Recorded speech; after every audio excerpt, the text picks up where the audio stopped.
Allez, bah, c'est parti. Aujourd'hui, je suis en présence de Gilbert Kelenec. Bonjour Gilbert. Bonjour Olivier, bonjour aux personnes qui nous écouteront plus tard. Alors, bah, merci, Gilbert, déjà de me consacrer, un petit peu de ton temps. On va parler de beaucoup de choses. Je pense qu'on a une émission, qui s'annonce, très intéressante puisque, toi et moi, on a pas mal de thématiques d'intérêt en commun, hem et très vastes. Et sur plein de plans différents. J'en dirai pas plus pour l'instant. En tout cas, D'accord. avant de commencer, est-ce que tu veux bien te présenter à nos auditeurs? Oui, alors c'est assez simple, je suis un musicien expérimental, donc j'enregistre des musiques expérimentales ou à la folk aussi parfois, des musiques beaucoup plus simples, et autrement j'écris des textes compacts que l'on pourrait interpréter comme des poésies, mais en fait je synthétise des textes beaucoup plus longs dans ces textes compacts qui seront sans doute par la suite édités. Oui, d'ailleurs, tu as déjà publié dans l'Écho de la Source, quelques poésies. Est-ce que tu peux nous parler un petit peu du fond, en fait, de ces poèmes? Qu'est-ce qu'ils, Alors de là, quoi ils il traitent? faudrait que je revienne dessus. Bah, là, je vais Sur, aller sur, tu vois, les textes, par exemple, sur ton site. Oui, peut-être sur l'immanence. En fait, ce que je fais beaucoup, c'est bon, il y a un travail expérimental personnel et puis je prends l'espace des points de vue. Donc je prends différents points de vue à partir desquels je travaille. Par exemple, si, dans mes expérimentations, par exemple dans le projet, Vie intraterrestre et biosphère fantôme, c'est un projet créatif, je m'étais demandé comment le faire? Donc j'avais une idée générale qui me permettait de créer à partir de là, de cette idée générale, et je me suis dit: «Ben, comment le faire?» Il y avait des travaux et des publications scientifiques et donc que j'ai lues et cetera, et puis, il y avait aussi la possibilité de le faire en sortir du corps, mais de façon, comme je dis, j'écris un texte là-dessus, je pense des expériences subjectives, et je crois que tu l'as peut-être partagé sur ton site ou sur ton Mmh. blog. Et voilà, donc en fait après, donc ça peut venir 2 3 ans plus tard, je vais écrire un texte compact en prenant aussi les points de vue d'autres personnes qui sont, très avancées dans ces domaines-là. Parce que moi, j'utilise de façon expérimentale, mais il y a des personnes, par contre, qui vont dédier tout leur temps au sortir du corps, à la vision à distance, et cetera, et cetera. Et donc moi, au bout d'un moment, pour faire un texte, je vais partir à la fois de mon travail, mais je vais croiser aussi avec des informations d'autres personnes. Je vais prendre différents points de vue pour proposer un texte qui soit cohérent entre ce que moi je fais et ce que d'autres peuvent comprendre. Donc c'est pour que ça puisse parler aussi aux autres, expérienceurs. Mmh. Quel est ton tu parles d'expérienceur, quelle est ton expérience à toi? Quelles sont tes expériences à toi? Bah, justement, pour tout mon travail créatif, j'ai développé différentes approches à différents moments de ma vie. Par exemple, quand j'étais dans l'improvisation, strictement expérimentée, je m'intéressais déjà à des quantités de choses et donc j'ai développé aussi certaines capacités, qui sont connues, alors qui sont aussi subjectives évidemment, hein, qui peuvent être des visions, par exemple d'énergie, que j'ai utilisées ou pas après dans mon travail, créatif. Et puis, comme je disais, pour les sortir du corps, et cetera, des quantités de choses comme cela qui peuvent être de la télépathie énergétique, et cetera. D'où, c'est pareil, il faut toujours prendre ça, non pas au pied de la lettre, tout ce que je dis, mais il faut voir ça comme des expériences qui sont subjectives. Et c'est pour ça qu'au fil du temps, bah, je me suis aperçu qu'il y avait une localité dans la c'est pour ça que j'ai écrit un petit texte là-dessus, un petit texte compact, par rapport au monde énergétique, dans le sens où même si on utilise des techniques qui sont dites non locales, on est quand même dans une forme de localité. Donc au bout d'un moment, moi, je suis arrivé à ça. Alors, est-ce que tu peux expliquer pour les gens, localité, non localité? Ouais, ce qu'on appelle la non-localité, par exemple, ça serait, ce qu'on appelle la vision à distance, l'écoute à distance, enfin des capacités à distance.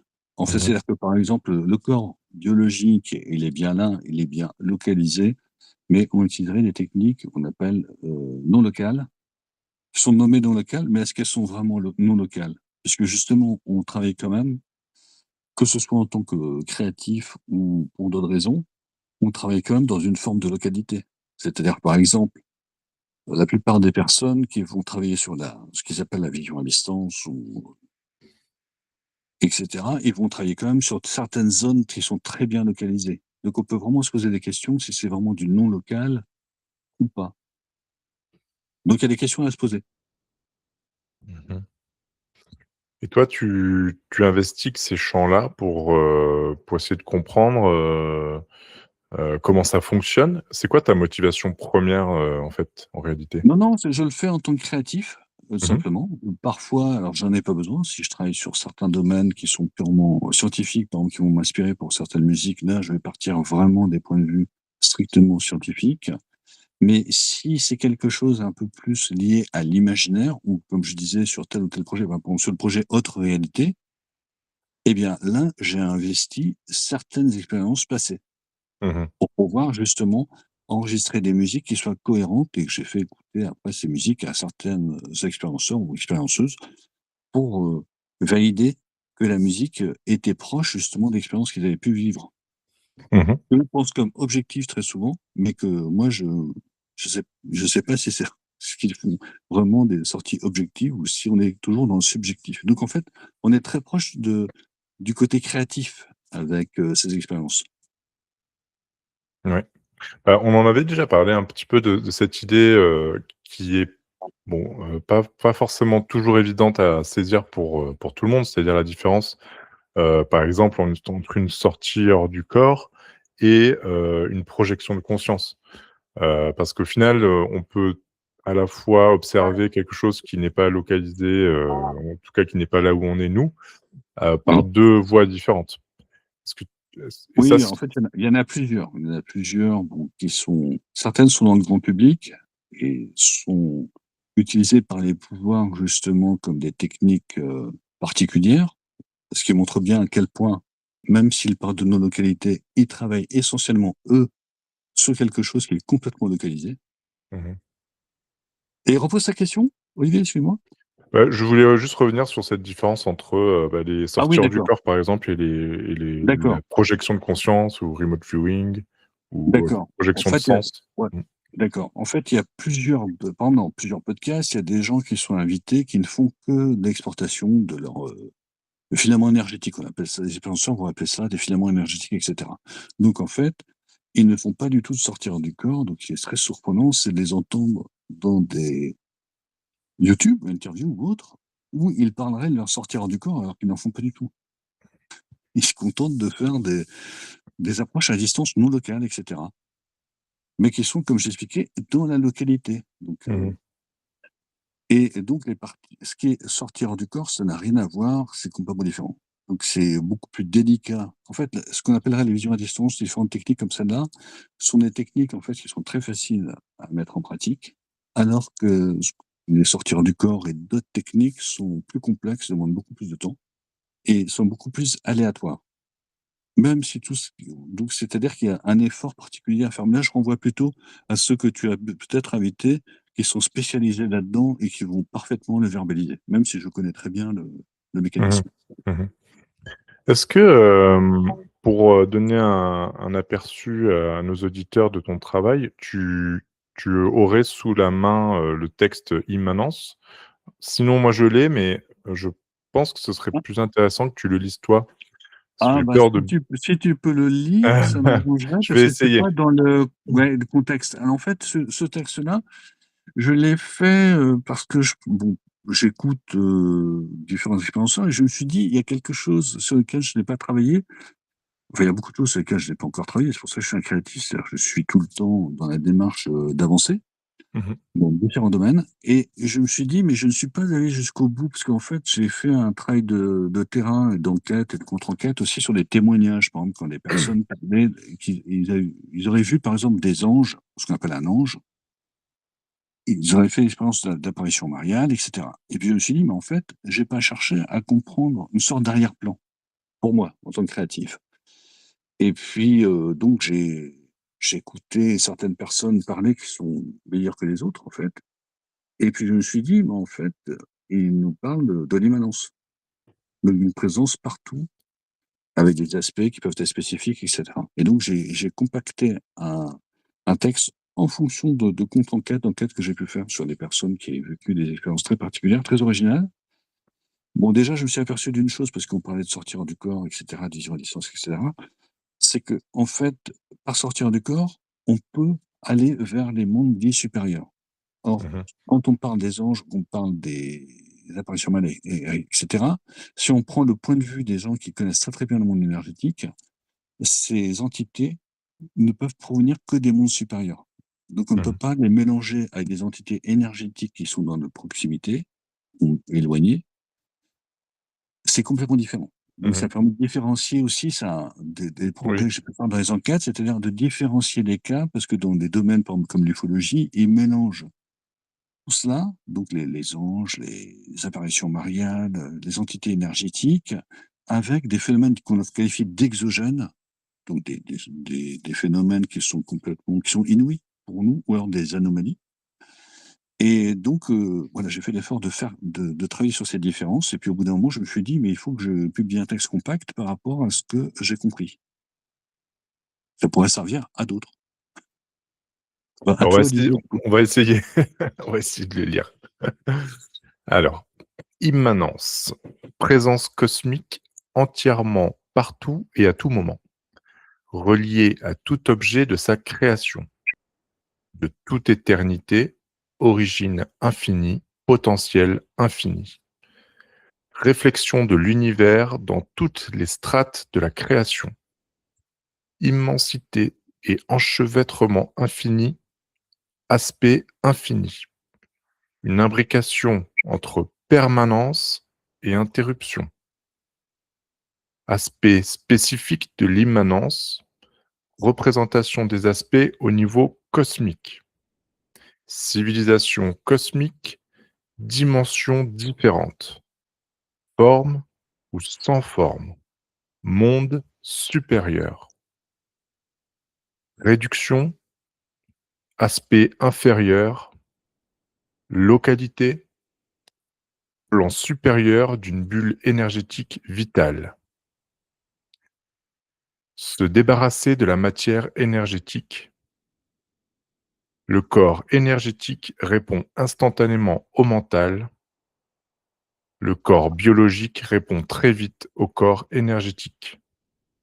Continuité, corps biologique, corps énergétique, corps de lumière. Énergie, matière physique, mais dans un certain état. Interface entre les systèmes matériels, le corps matériel en lui-même et les corps supérieurs, le corps de lumière. Le mental agit sur le champ d'énergie. L'énergie réagit immédiatement à l'impulsion mentale. Le corps biologique est l'expression directe du champ d'énergie. Grandir en conscience et entrer dans l'expérience, quiétude. Bah, merci. Et en fait, ça se lit dans les 2 sens. On peut le lire aussi en partant d'en bas. Ah Donc oui, ça serait à partir des expérienceurs et expérienceuses ou à partir d'en haut. ah, tu toujours là? Ah oui, Oui, tout à fait. pardon, excuse-moi. Non, c'est moi, c'est mon casque qui a buggé, pardon. Oui, puis je vais aussi, donner à chaque fois une traduction en anglais, littérale pour les Mmh. personnes que ça intéresserait. Mmh mh. Oui, là, donc j'ai essayé de cumuler un peu différents points de vue en intégrant aussi le côté exogène dedans. Quand je parle de civilisation cosmique, dimensions différentes, j'aurais pu mettre densité différente Mmh. et cetera. De toute façon, par la suite, quand ces textes seront édités, je changerai certainement, je vais certainement actualiser et remanier légèrement justement pour que ça soit plus cohérent avec ce que je pense vraiment. Et donc j'ai intégré les mondes supérieurs dont je parlais tout à l'heure. Et après, si on part d'en bas, on voit qu'on part plutôt dans une sortie hors du corps Mmh. et non pas de visions, comme on dit, de visions à distance, et cetera, qui sont facilement bloquables d'ailleurs, contrairement à ce qui est dit un peu partout. Ouais.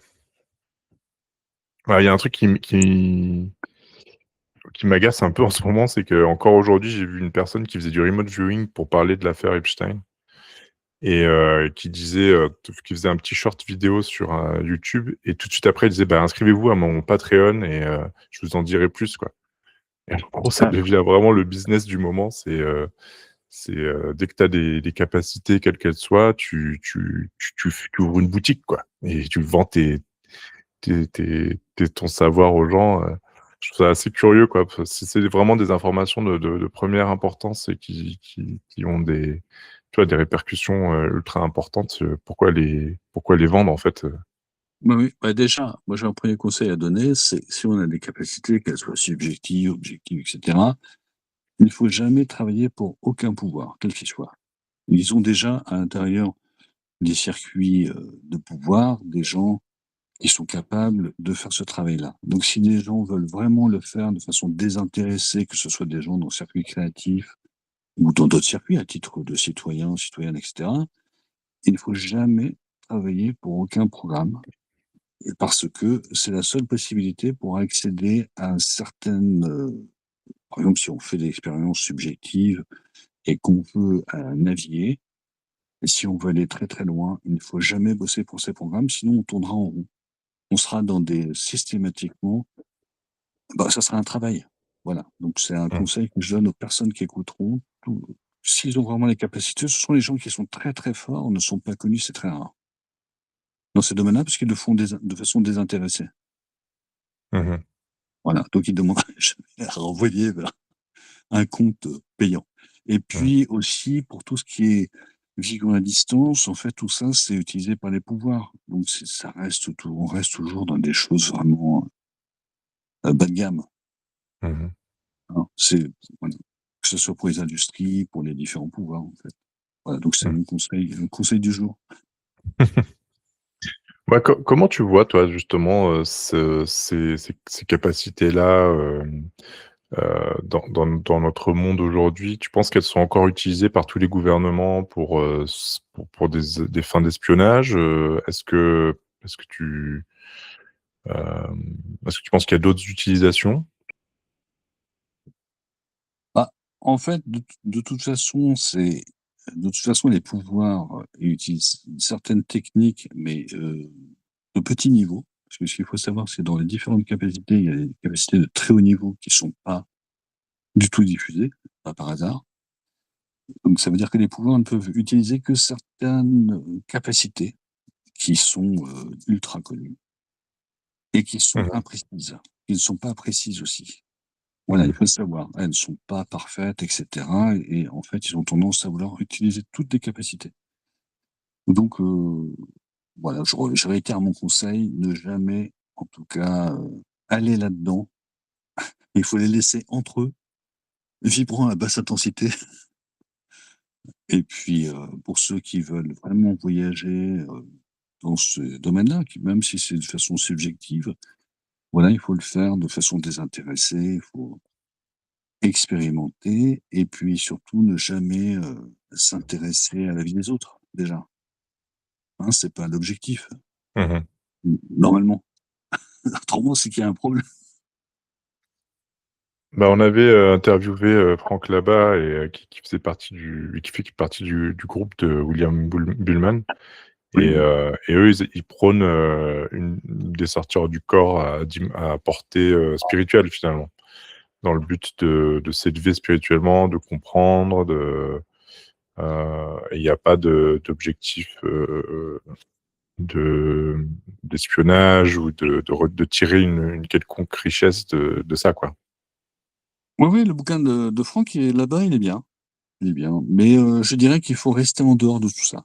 Que les Mmh. gens qui soient comme Baba, Bullman, et cetera, le fassent, ils le font parce qu'ils sont à l'intérieur d'un écosystème, mais je pense que pour les autres, il faut rester à l'extérieur de tout ça, à mon avis, hein. Faut rester À tout l'ex à fait en dehors.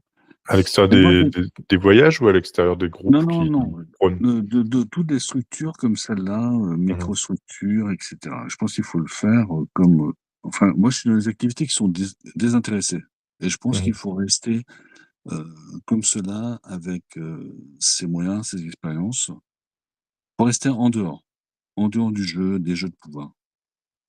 Et toi, personnellement, tu as expérimenté? Tu tu es où sur la pratique, des sorties hors du corps, par exemple? Beh, comme je disais, je les utilise, pour mes projets, Mmh mh. créatifs, notamment.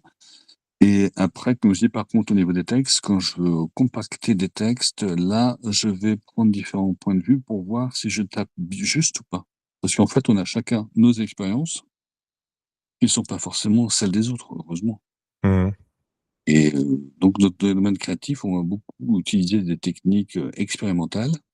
C'est-à-dire, on va expérimenter. L'important, c'est de pouvoir, obtenir, certains résultats pour nous, mais ça ne tra on ne travaille pas du tout, sur des gens, des pouvoirs et cetera. Mmh. Ça n'a rien à voir. On est vraiment sur un domaine très, très on est très, très loin de tout ça, en fait, hein.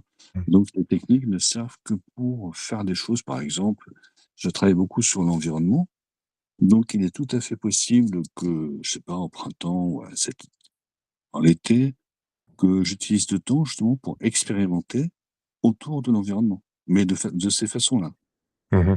Elles sont, comme je dis, subjectives. Donc si des gens très rationnels écoutaient le podcast, il faut savoir que c'est tout ce dont je parle, c'est subjectif. Même si c'est il est peut-être que les peut-être qu'après l'arrivée, quand on est sur place de telle ou telle façon, ça peut être quelque chose de tout à fait vérifiable. Mmh. Voilà. Donc, je pense que c'est ça qui est vraiment important. Si on utilisait vraiment ces capacités-là par rapport à l'environnement proche ou lointain, par exemple, par rapport à la nature, par rapport ou même voyager. On peut voyager, si on dans le domaine créatif, par exemple, on voyage vraiment déjà dans l'imaginaire. Mais si en Mmh. plus on utilise ces techniques, on peut passer d'un système, solaire à un autre. Mmh. On Mais peut voyager un peu partout. Ça restera pour savoir si c'est réel ou pas, il faudra le faire, avec plusieurs personnes qui peuvent vérifier et cetera. mmh. Oui, oui, on peut jamais savoir à 100%, enfin être sûr à 100%, il faut toujours avoir au moins la précaution de dire que ça reste, très difficile de discerner, les expériences totalement 100% objectives d'une Oui. expérience, voilà. Mais toi, tes techniques, tu les as apprises ou Non, tu non, les as non, apprises de l'extérieur ou tu les as, non, non, c'est naturel. découvertes?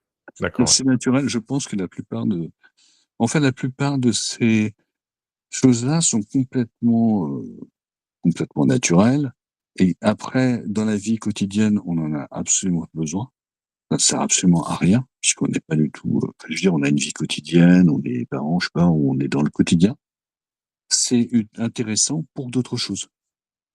Donc ça peut être intéressant pour des gens qui sont dans l'alternatif. Par exemple, maintenant, on va de plus en plus voir des publications sur le vide quantique. Et mais en fait, ce qui est très intéressant, c'est que des personnes qui travaillent sur le monde énergétique ont vu, des choses par eux-mêmes, qui sont pas exactement le vide quantique vu, approché par la science, mais c'est autre chose. Donc progressivement, on voit que les travaux scientifiques vont de plus en plus rejoindre, ce qui est vécu par les expérienceurs. Mmh. Non, non, pour moi, c'est naturel, mais comme pour beaucoup de gens. Oui, je sais pas si comment dire? Je pense que jusqu'à un certain âge, on a beaucoup plus d'expériences comme ça, très naturelles et que les problèmes arrivent plus tard, quoi. Quand on est un peu conditionné par, la société et le fait qu'on soit obligé de rentrer un peu dans des cases, qui nous empêchent un peu de vivre tout ça, quoi. Oui, bah, c'est l'avantage des domaines créatifs aussi. Si on est tout de suite dans l'idée d'être dans des domaines justement liés à la création, l'imaginaire et cetera, bah, par exemple, si on prend l'exemple des peintres, ce serait très intéressant de faire un travail historique comparatif, de lire les correspondances ou les écrits des peintres, notamment par rapport au monde énergétique. Mais je suis certain que beaucoup de peintres ont des expériences qui peuvent être Mmh. subjectives, comme je disais. Ah oui, bah, tous les artistes, en fait, à un moment donné, je pense, quand ils se mettent dans leur zone, en fait, de travail, qui sont dans un état modifié de conscience, finalement, à mon avis, ils Oui. sont dans un état propice à ce genre d'expérience. Oui, oui, mais c'est même pas nécessaire d'être dans ces états-là. On peut le faire d'abord, pour pratiquer ces choses-là, il ne faut pas consommer, il faut jamais toucher aux drogues, enfin, il faut l'alcool, les drogues, et cetera, c'est proscrit quasiment et il faut toujours faire ça de façon, je dirais naturelle, ou que ce soit toujours naturel et parce que beaucoup de gens s'empêchent justement en utilisant des drogues. Donc je déconseille aussi parce que je vois que des gens qui ont des titres, universitaires, etc., conseillent d'utiliser telle ou telle drogue, non. Ah oui? Non, pour ces domaines, il ne faut pas. Non, non, ça doit être soit c'est naturel, soit on l'a, on le développe par une pratique, un peu comme des gens qui vont jouer au tennis, etc. Soit il faut mieux laisser tomber. Parce que Mmh. du coup, on attirera, si on s'intéresse au monde énergétique, du coup, on attirera des entités énergétiques. Là, je prends un point de vue, j'explique pour des gens neutres qui écouteraient le podcast plus tard, qui vont se demander ce que je raconte. Mais du coup, si on prend un point de vue monde énergétique, si on utilise des drogues, etc., de l'alcool, etc., on attirera ce qui va avec. Mmh. Ouais.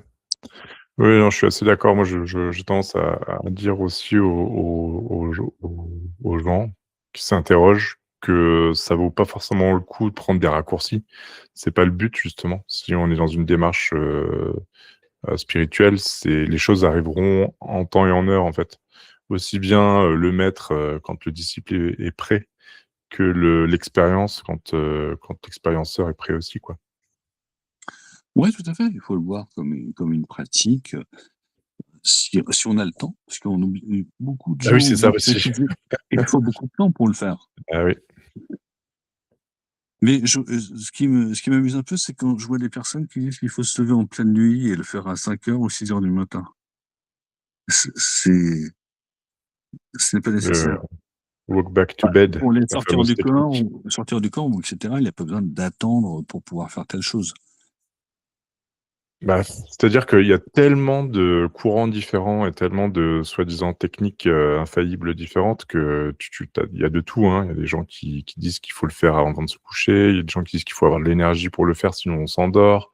D'autres qui c'est pour ça d'ailleurs, hein, qui disent qu'il faut le faire en pleine nuit en général, c'est parce qu'on a eu le temps quand même de se reposer et on est quand même, relativement assez fatigué pour revenir vite, dans le sommeil, enfin bon. Mais effectivement, c'est à la fois ça demande beaucoup de temps et d'investissement et on n'a pas tous ce luxe de pouvoir, vraiment travailler, ses sorties, et puis tester toutes ces techniques, quoi, parce qu'il y en a vraiment énormément. Oui, oui, mais je pense que c'est par exemple, si je prends le circuit créatif, je pense pas qu'ils le fassent à 5 heures du matin. Je pense qu'ils le font dans leur pratique, de création. C'est lié à Mmh. la pratique de création, donc je dirais pas que c'est automatique, mais ça fait partie et si ça les intéresse, en tout cas, ils peuvent le faire et ça peut parfois donner des œuvres très intéressantes s'ils l'ont fait au naturel et cetera. Par exemple, pour un écrivain. C'est sûr qu'un écrivain pourrait très facilement plus facilement peut-être que les autres, retraduire, les expériences dans des romans, dans des poésies, dans tout ce que l'on veut, ou ceux qui écrivent aussi les scénarios, et cetera. Dans la musique, par Mmh. contre, c'est beaucoup plus complexe. Dans le visuel aussi, ils pourraient le faire. Dans la musique, c'est beaucoup plus abstrait. Il faut être, Mmh. c'est ça, j'apprends ça parce que dans mes élèves, j'ai des gens qui sont des créatifs, qui peuvent arriver à un moment donné, à un moment de leur trajectoire, ils n'arrivent plus à se renouveler et ils vont venir voir des gens comme moi, en fait. Et donc il y a un travail qui est beaucoup plus difficile en musique, parce que c'est complètement abstrait, c'est de réintégrer des expériences, quelles qu'elles soient, ça peut être des expériences même du quotidien, puisque moi, dans mon travail créatif, je travaille aussi bien sur des choses, je travaille beaucoup sur des choses très conventionnelles. Je travaille sur un Mmh. projet qui s'appelle le projet Ville, ou sur l'environnement, etc. Mais intégrer ça dans une musique, c'est extrêmement complexe. Il faut faire un effort particulier de créativité, alors que pour quelqu'un qui écrit, poésie, roman, qui fait du visuel, très dans le visuel, c'est très facile à faire. Mais en musique, c'est beaucoup plus abstrait. Et donc, j'entraîne des gens à ça. Et donc, au bout d'un moment, ils arrivent à avoir des résultats. Mmh. Oui, oui, bah, on imagine bien, et puis j'avais écouté, hein, sur ton site, il y a des samples, enfin des comment on appelle ça? Des morceaux, tout simplement, qu'on peut Oui, écouter, sur ton SoundCloud et tout ça. Hem et bon, ben, effectivement, il faut quand on connaît, ton univers, on comprend un peu les différentes couches et les différents plans que tu mets dans ta musique. Mais effectivement, quand on n'est pas au courant, ça peut surprendre, oui, parce tout à fait. qu'on manque d'accroche, quoi, finalement, alors que effectivement sur le visuel, que ce soit les images ou le texte, au moins on a le contexte qui aide un peu à à comprendre où on va, quoi. Bah, ça dépend des projets. Si c'est très, comment dire? Si c'est un projet assez normal, je pense que les gens peuvent entendre. Mmh. Si par contre c'est sur des projets comme j'ai fait un projet expérienceur parce qu'il y avait dans je suis intéressé aux anomalies. Donc des anomalies, il y en a des très diverses et parmi ces anomalies, il y a des phénomènes que l'on appelle, les gens vont appeler exogènes, c'est-à-dire on ne sait pas ce que c'est, donc ils vont dire que c'est exogène. Ils vont vivre des expériences particulières qu'ils vont appeler des abductions, s'appeler des abductions, et cetera. Mmh mh. Et il y avait des témoignages, par exemple, plusieurs témoignages et puis donc j'ai fait un projet autour de ça et par exemple, pour montrer une des expériences qui était possible où certains voyaient des traînées lumineuses ou des telle ou telle lumière, j'ai fait le travail, puisque j'étais au travail là-dessus justement, d'essayer d'avoir des réveils à certains moments dans la nuit, donc spécialement pour ce projet-là et j'ai pu voir 2 fois une traînée lumineuse, donc là dans un contexte très, très quotidien, hein. Et la première fois, c'était assez indistinct et la deuxième fois, j'ai pu voir la traînée lumineuse bleue. Donc ça t'évoquera quelque chose si tu connais un peu Ouais, un petit peu. certaines expériences. Donc en fait, c'est très intéressant parce que ça, quand on en parle à des abductés, par exemple, pour eux, c'est assez évident. Mmh mh. Mais j'ai fait l'effort et en fait, dans les projets que je fais, par exemple, moi j'ai un projet qui s'appelle Captation, un projet de terrain. Pareil, j'ai fait tout un effort d'observation pour faire un peu comme les témoins qui voyaient des anomalies qui sont par exemple des lumières, par exemple, j'en parle dans le projet Notre réalité, apparition de lumière et en fait, la plupart de ces anomalies-là, on ne les voit pas. Pourquoi? Parce qu'on est dans le quotidien. Donc en fait, on va même si on les aperçoit, on ne va pas rester les regarder et donc depuis que je fais le projet captation, maintenant je fais attention à ça. Si jamais je vois quelque chose d'étonnant, bah, à ce moment-là, je vais regarder. Par exemple, heu une fois en fermant mes volets, tu sais, en tant que papa, c'est une maison, je fermais tous les volets et cetera et puis un soir, je vais pour fermer les volets, je vois une lumière, une boule de lumière blanche entre les 2 maisons qui rayonnait. Alors comme je suis adhérent à la 3AF, je sais pas si tu connais 3AF, c'est la société, Mmh mh. française d'aéronautique et d'astronautique de France Ouais. et donc je me suis dit: «Je vais regarder, j'ai un projet captation, c'est le moment ou jamais». Je rouvre mes volets, je me dis: «Je vais regarder» et ben, j'ai pu la voir parfaitement. Et je me suis dit: «Bah, je vais pas descendre puisque vu qu'elle rayonne, je vais pas le faire». Par contre, après, j'ai parlé à avec une voisine qui avait déjà vu une boule de lumière arriver Mmh mh. et son petit-fils également. Et donc là, hop, je tenais quelque chose qui avait été observé par différents témoins, mais que j'ai pu moi-même observer, puisqu'en fait, c'est ça un trait créatif, si tu veux, quand je fais quelque chose, après je fais tout un effort par rapport à ça. Et Mmh donc mh. j'ai pu en fait constater ce que les gens voient, mais ils n'osent pas en parler parce que ça paraît étonnant. Et donc du coup après je mets ça en musique et c'est pour ça que je mets ça après parfois en texte, compact ou pas, parce que, aussi bon j'ai certaines informations, parce que j'ai lu certains rapports extrêmement pointus et cetera, où j'ai des informations en off par des gens qui sont très au courant de tout cela. Et après mon travail en tant que créatif, c'est de mettre ça en musique notamment. Et donc, comme je disais, en texte. Mais pour ça, il faut aussi faire l'effort de faire les observations. Et c'est pour ça que dans Haute Réalité, si tu veux, j'ai mis certains éléments qui ont été observés par moi et par d'autres. Et quand je parle d'un autre tunnel, par exemple, ça parlera aux personnes qui vont les sortir du corps, et cetera. Oui. Ça y est, je t'ai perdu, Olivier. Non, je tu en étais à autre réalité, je pensais que tu allais continuer. Ah d'accord. Bah, il y a Passage. Passage, par exemple, pour les gens qui sont dans les sortir du corps aussi. Bulle interconnectée, et cetera. Oui. Autre densité. Une autre densité, tu sais, suivant ce que Oui. tu fais. Ouais. Oui, oui, c'est ça, c'est qu'en fait, dans tes textes, j'ai remarqué qu'il y avait beaucoup d'éléments phénoménologiques, donc vraiment pour les gens qui ont vécu les choses, ils vont tout de Oui. suite reconnaître les mots-clés ou les sensations ou les descriptions que tu fais.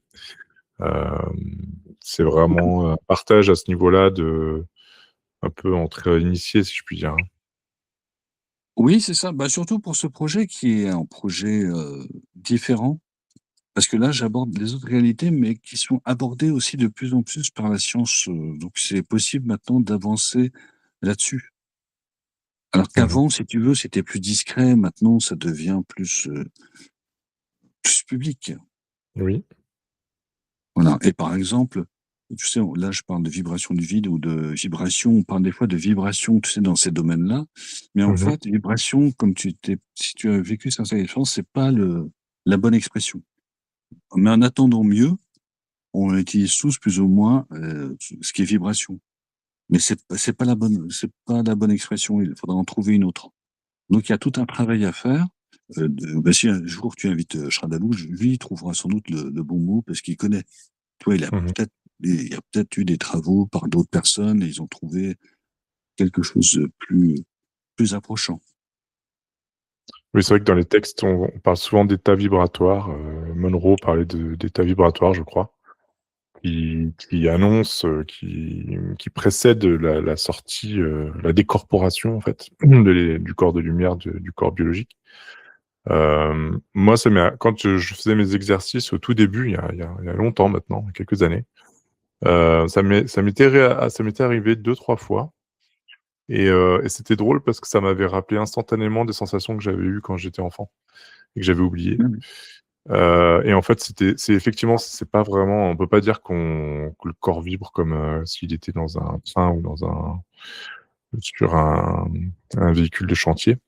Mmh. En revanche, c'est à l'intérieur de la tête qu'il se passe des trucs très, très bizarres Les avec des bourdonnements. sons, tonitruants, des bourdonnements, des sons vraiment, très, très, très spéciaux, quoi. Et donc Ouais, ouais, à mais défaut, de pardon? par contre, je vais te dire, moi, je n'ai pas lu Monroe, hein. Oui, C'est bah, pas la même chose. moi Qui je c'est lis qui est de cité? je picore à gauche, mais j'ai surtout lu Akena et Akena en parle aussi. Mais Ah c'est d'accord, vrai oui. elle décrit mieux, enfin elle décrit ça, voilà, comme, des épisodes où, notre boîte crânienne est remplie de sons. Ça peut être des sons de tôle, comme de carrosserie qui se froisse ou parfois c'est des sonnettes. Alors ça, c'est très fréquent la sonnette, alors que personne n'a sonné chez toi. Tu as l'impression qu'il y a quelqu'un tout à coup qui fait irruption.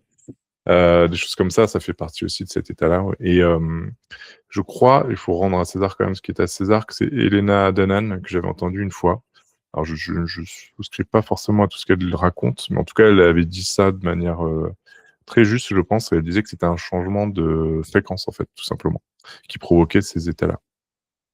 Et D'accord. je trouve que c'est assez logique, Bah, finalement. ils appellent ça souvent fréquence, ouais, mais je sais pas. Je pense pas, non. Mais Non? autrement, pour revenir sur Akhenaten, j'ai pas lu non plus. Par contre, ce Mmh que mh. je sais, parce que j'ai regardé un peu ce qu'elle faisait, elle, justement, elle avait l'approche dont je te parlais. A priori, d'après ce que j'ai compris, elle Mmh. sortait vraiment, elle faisait ses expériences pour elle-même de façon désintéressée. Mmh mh. Donc, je veux dire, c'est ça. C'est, je pense, sur cette voie-là qu'il faut aller, il faut avoir cette approche-là. En sociologie, on appelle ça l'intérêt au désintéressement. C'est-à-dire qu'il y a un Mmh. intérêt, on est désintéressé, il y a un intérêt, en effet, à avoir cette approche désintéressée. Et du coup, c'est ça qui nous permettrait peut-être aussi de changer le vocabulaire au fur et à mesure. Parce que si on approche ça d'une façon désintéressée, on se rend compte, donc ce ne sont pas des vibrations, etc. Mais on pourrait trouver un langage plus adapté aux expériences. Mmh. Et ça pourrait aider justement des personnes qui réfléchissent, eux, là-dessus, qui sont chercheurs, ça peut être des gens en philo, en sciences sociales, dans différents domaines, qui pourraient trouver la bonne approche. Mais très souvent, ils se plantent. J'ai écouté, par exemple, un podcast avec un gars que je ne nommerai pas, hein, mais à ce qui paraît, c'est un expert, enfin, en tant que Mmh mh. chercheur, il confond l'exportation des phénomènes énergétiques, donc tout ce qui est vision, etc., avec les sorties du corps. Donc ça fait peur. C'est-à-dire Mmh. qu'il y a des gens qui se prétendent experts, soi-disant qui ont fondé telle ou telle boîte donc il y a longtemps, qui font des thèses et ils confondent les deux. Donc Mmh. soit c'est intentionnel, soit ça veut dire que depuis le début, ils sont à côté de la plaque. Donc il Mmh. faut vraiment se méfier des pseudo-sachants dans ces domaines-là. Pour ça, je pense qu'il vaut mieux se fier à des expérimentateurs qui, en fait, expérimentent. Donc, tu vois, mais ils ne se disent pas: «Je sais». Ouais, ils savent faire des différences. Mais par Peut-être contre, que ça Et ils Ouais. mélangeraient pas les 2. Tu vois? Ils savent faire la différence entre les Mmh. 2. Peut-être que ça mériterait, je sais pas si tu estimes peut-être qu'on en a déjà suffisamment parlé, mais je trouve que la différence, elle est vraiment, essentielle à comprendre, en fait, hein, pourquoi c'est si différent et pourquoi on peut pas utiliser, heu des termes, hem, enfin intervertir les termes, en fait. C'est notamment ce qu'on a dit tout à l'heure, c'est que la sortie hors du corps permet de voyager aussi bien sur le plan horizontal que vertical, finalement.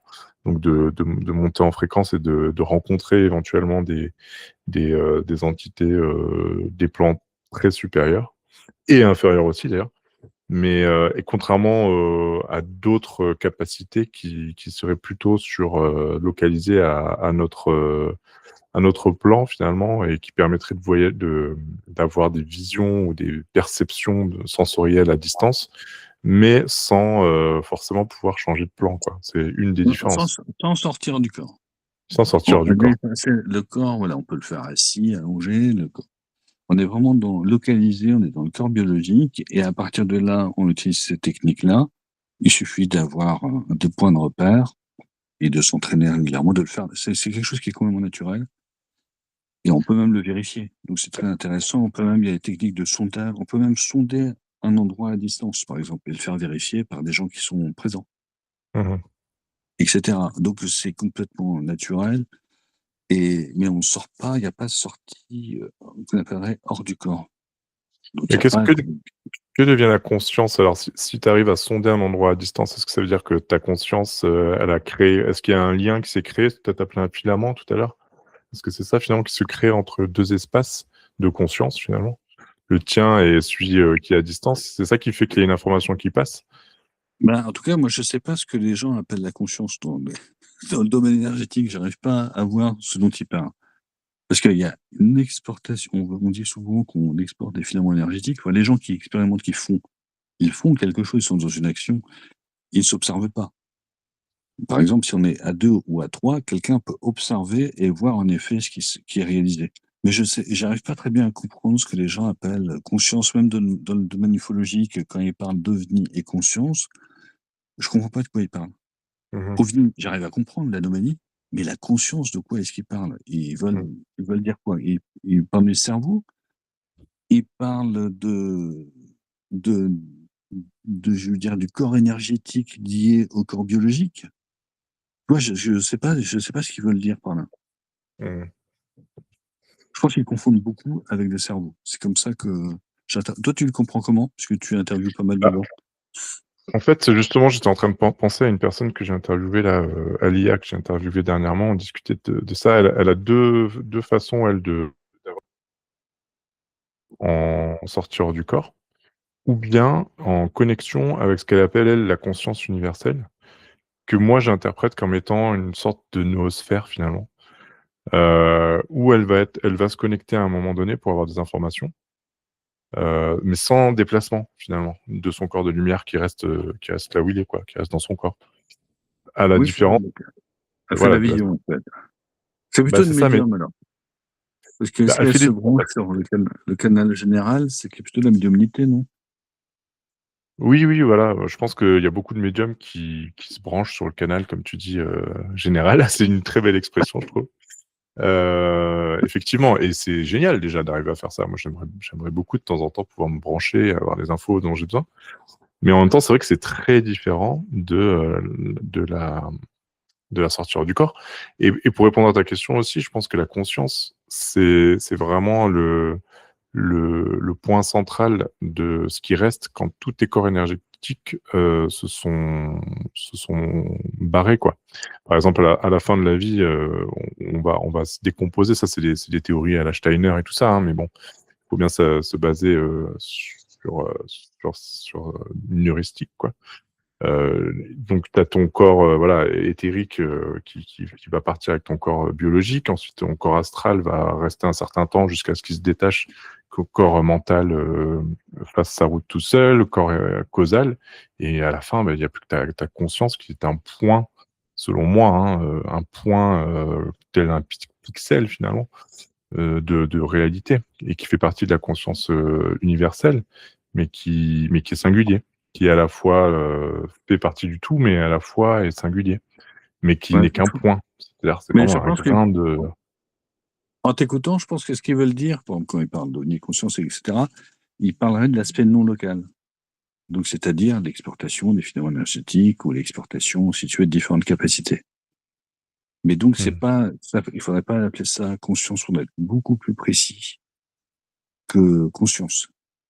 Ben, j'ai fait un mmh. petit Ah bah, texte, il faudrait ouais. regarder dans les petits textes où j'évoque, par exemple, ce que des gens appellent l'âme, je sais plus où j'ai mis dans un petit texte, mais il y a suivant qui on écoute, on peut l'interpréter au moins de 2 ou 3 façons différentes. Oui, oui. Et dans un des textes, je crois que je l'aborde, c'est quoi? L'identité éternelle qui s'associe avec un corps énergétique. Je pense que dedans, je Oui. crois que j'ai mis 2 possibilités, mais c'est pas dit que ça correspond. Suivant les personnes que tu écoutes, c'est pour ça que je parle souvent de points de vue. Prendre des points de vue très différents.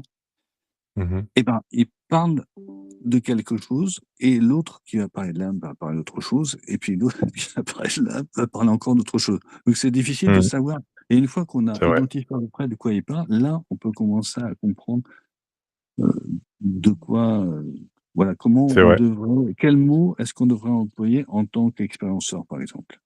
Mmh mh. Mmh.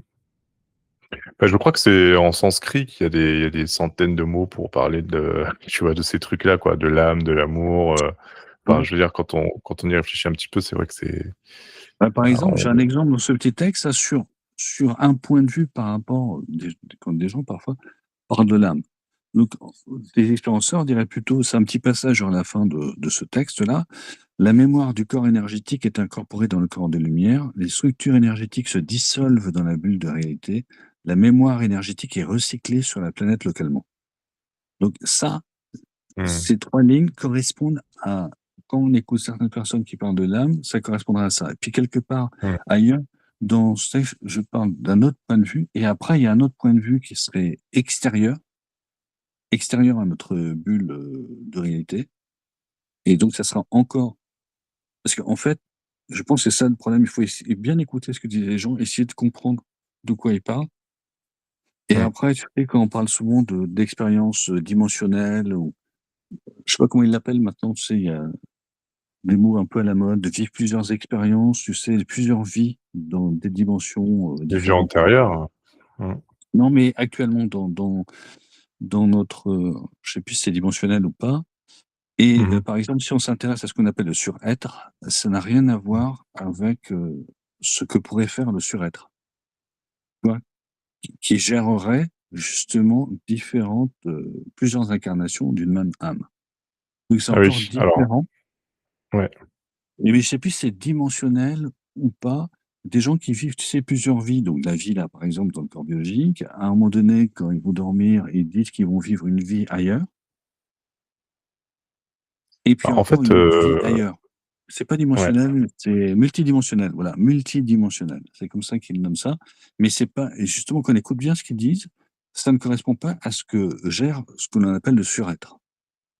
Donc tu vois, c'est encore différent de mmh, l'âme et cetera. Donc c'est pour ça, il faut bien écouter ce que les gens disent pour essayer de comprendre de quoi ils parlent et à partir de mmh, là, on voit à peu près. mmh.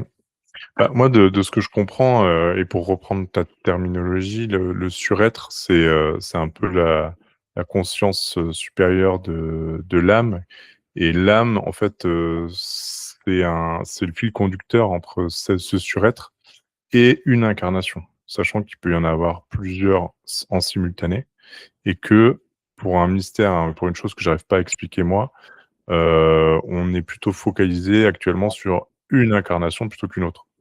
Maintenant, effectivement, que certaines personnes,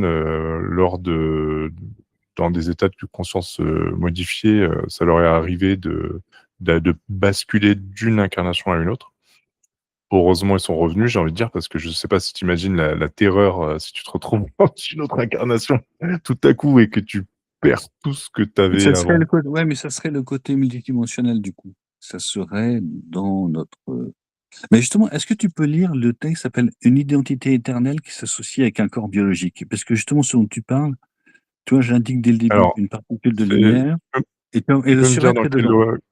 C'est dans C'est dans la rubrique toujours texte? autre réalité, ouais, dans les textes, une identité éternelle qui s'associe avec un corps biologique. Pareil, j'avais essayé de compacter en prenant toujours tous les points de vue de ce que moi je savais et prendre tous les points de vue pour compacter ces informations-là, et comme tu dis, qui peuvent parler à toutes les personnes qui font les expérimentations, qui le mettraient peut-être dans un autre sens ou qui diraient peut-être autre chose, hein.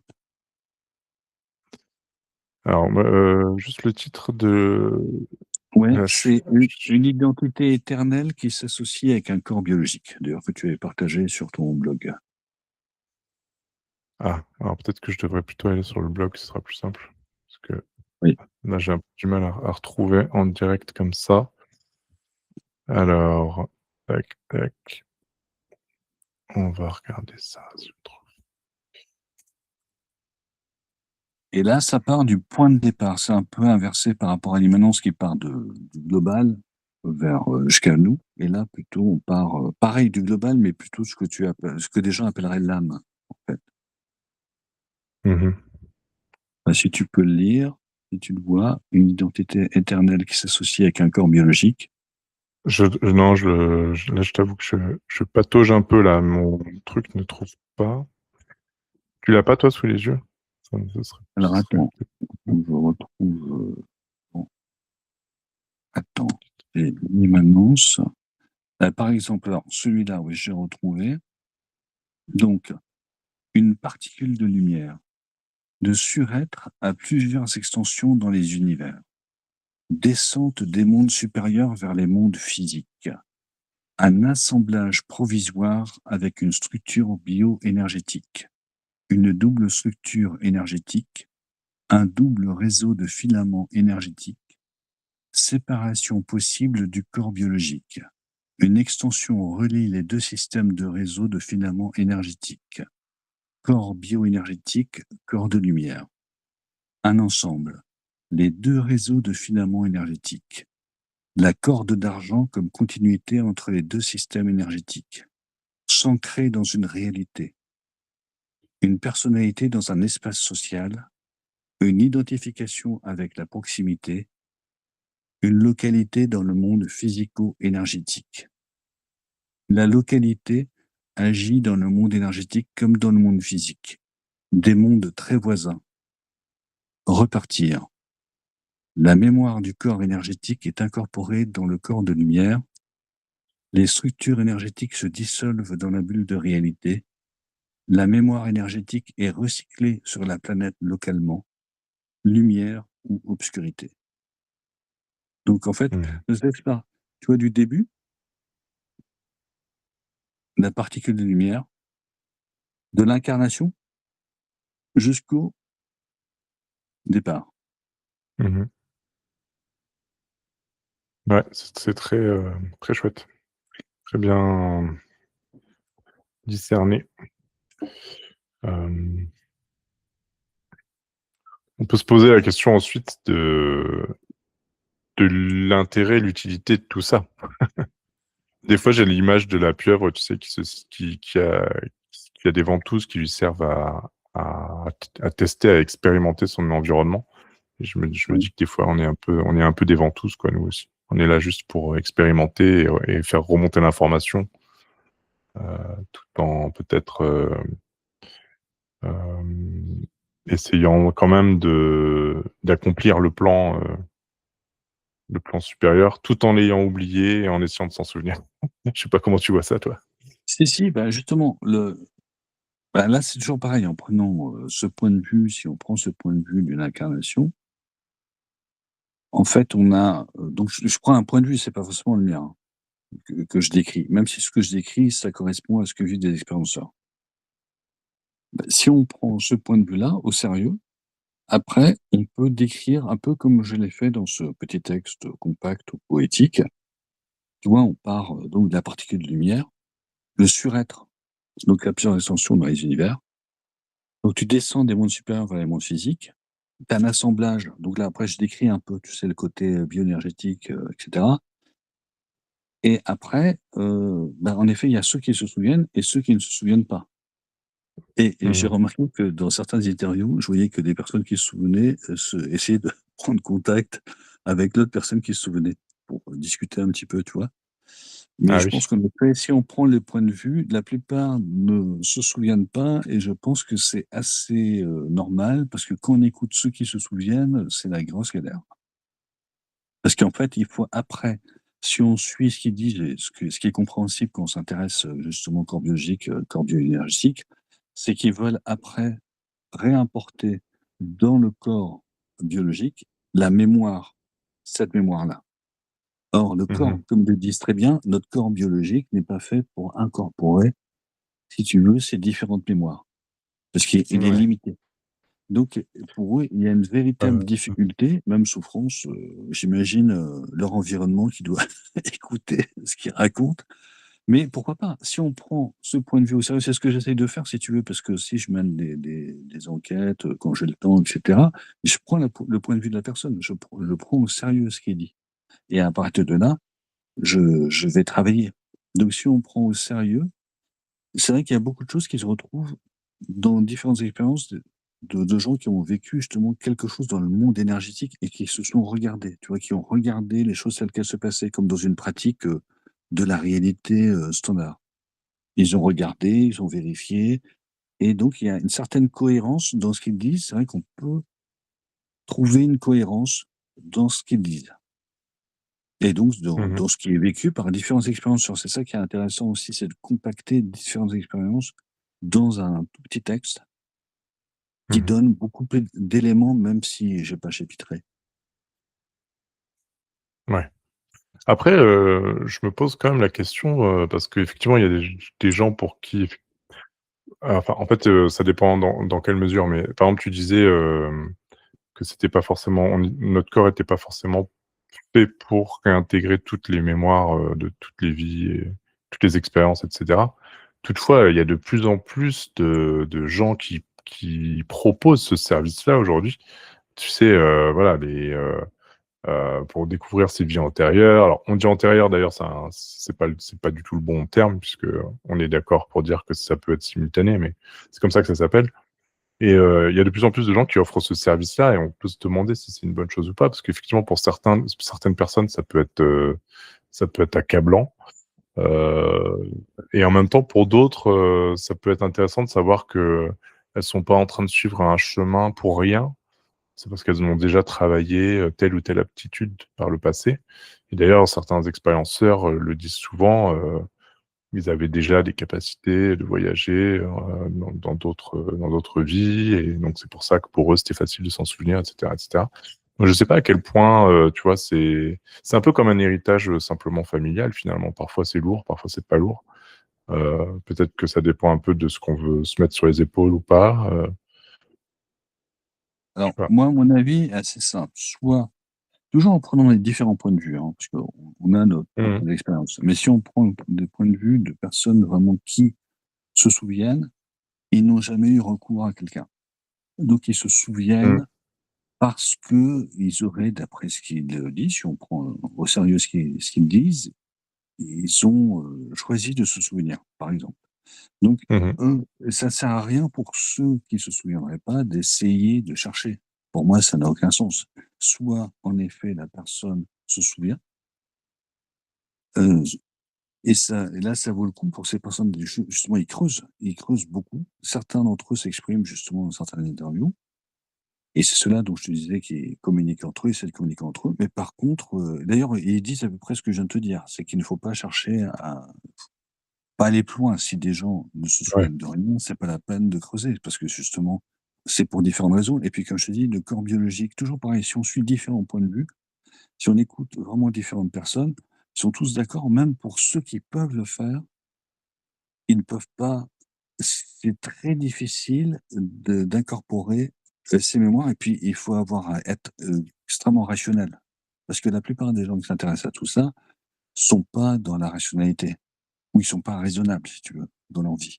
Donc je pense que quelqu'un qui est ultra rationnel ou qui est très raisonnable, à ce moment-là, peut tenter des trucs à côté, mais pour les autres, c'est à déconseiller, à mon avis, hein. Déjà, c'est bien dans notre quotidien, on a tellement de choses à faire.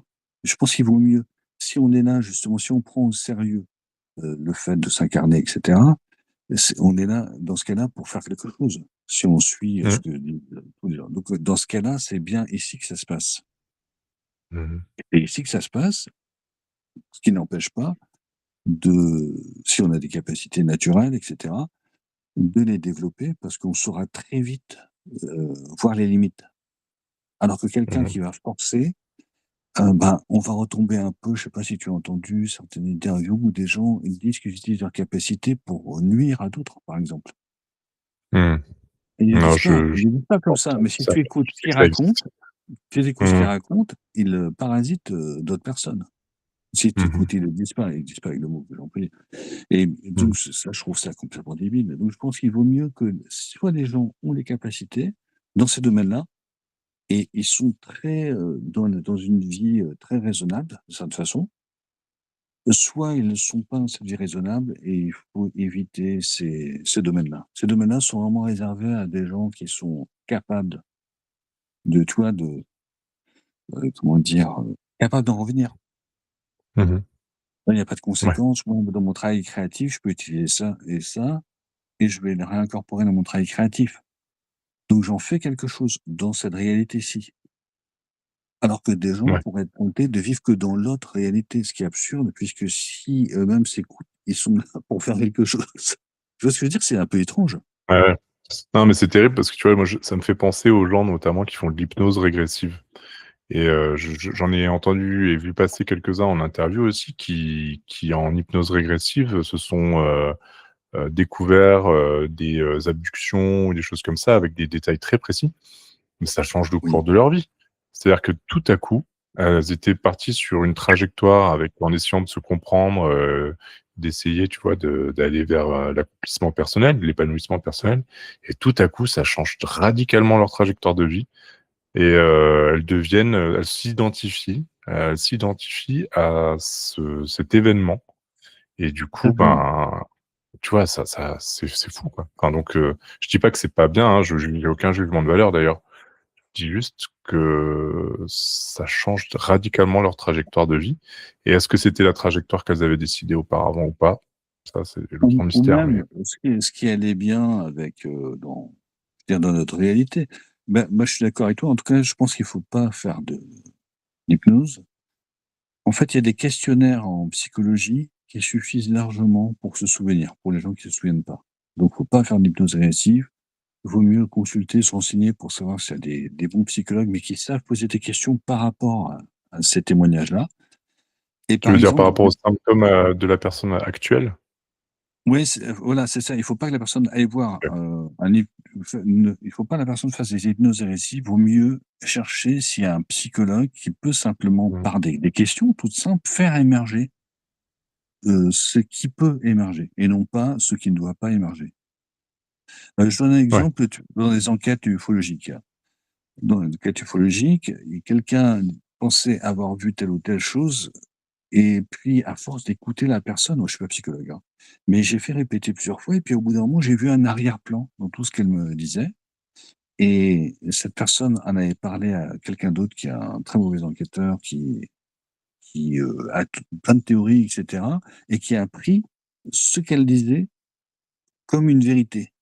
Quand tu Mmh. écoutes plusieurs fois ce que cette personne dit, tu t'aperçois qu'il y a bien une scène, quelque chose se passe là, mais quand tu écoutes bien, tout s'est passé dans l'arrière-plan.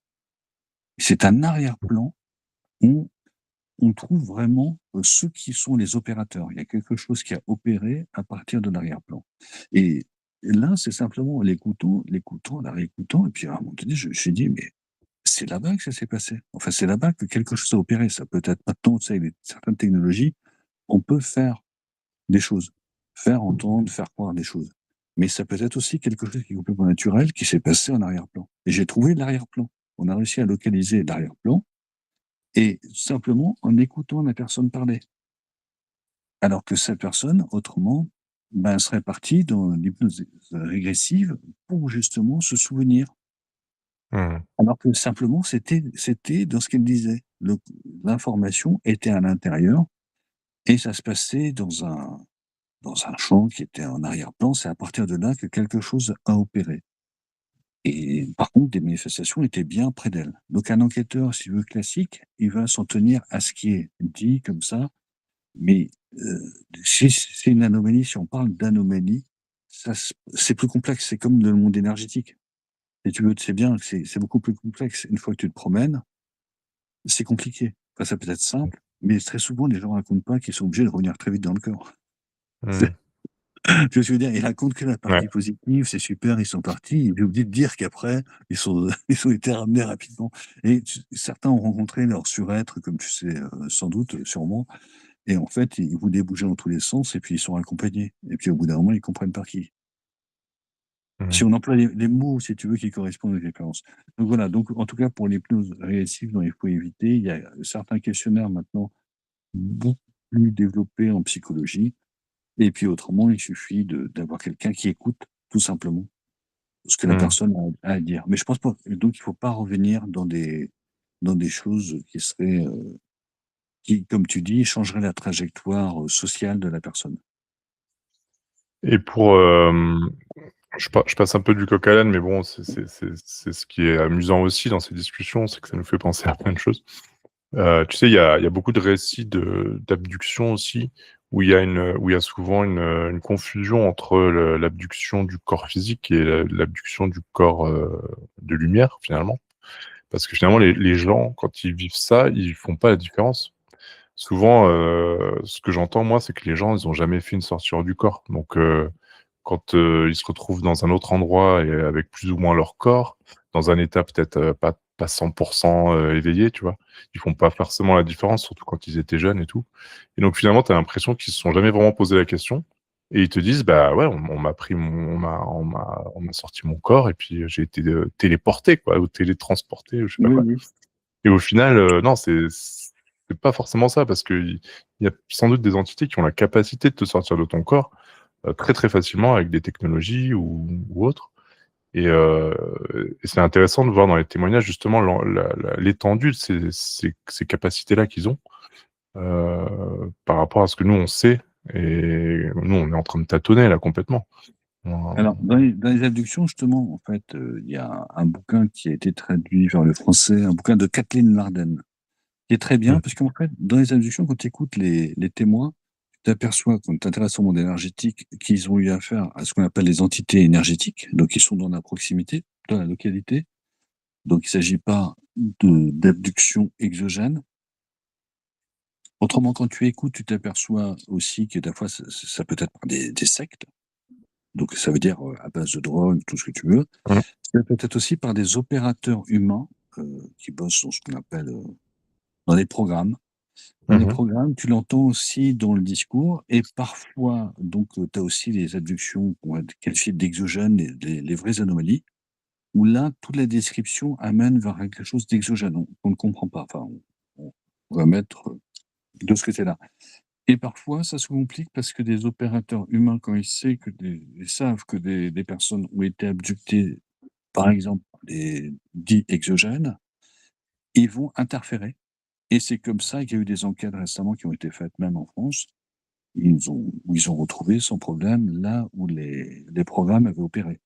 Au travers de témoignages de témoins, sans hypnose agressive, eh bien, on a pu retracer, puisqu'ils ont vu des gens qui les ont emmenés, les lieux, et après tu mets un enquêteur sur l'affaire et il retrouve les endroits.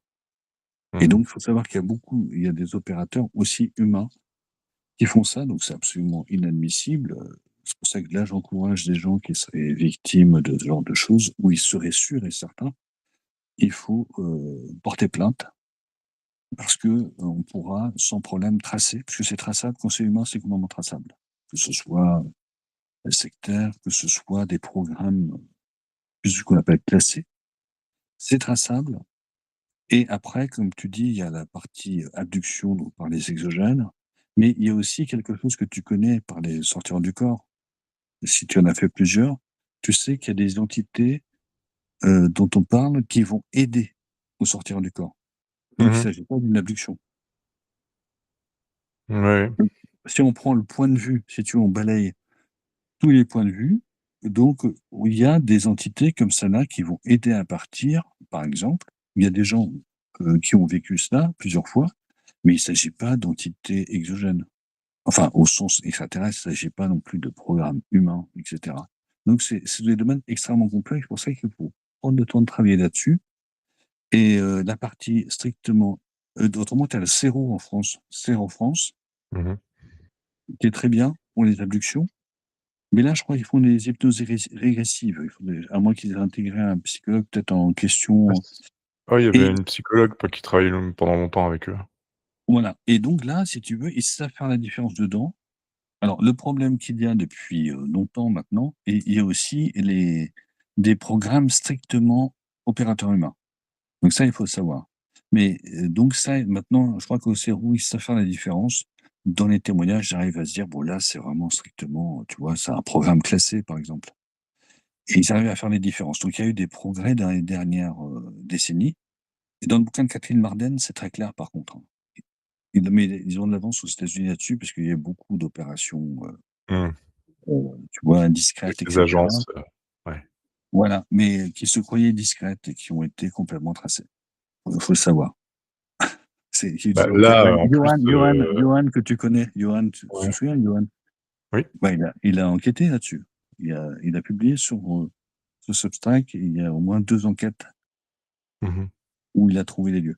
Oui, donc mais ces domaines-là, dans le domaine énergétique, c'est extrêmement complexe. Et par rapport aux abductions, tu parles, pour parler de la partie strictement exogène, donc on appelle les anomalies ou quelque chose qui viendrait vraiment de l'extérieur, comme tu dis, qui utiliserait les technologies, j'ai écrit en travaillant, sur des hypothèses, qu'il y avait un gars qui s'appelle Jérôme Huck qui a écrit un très gros bouquin sur les hypothèses de transmutation.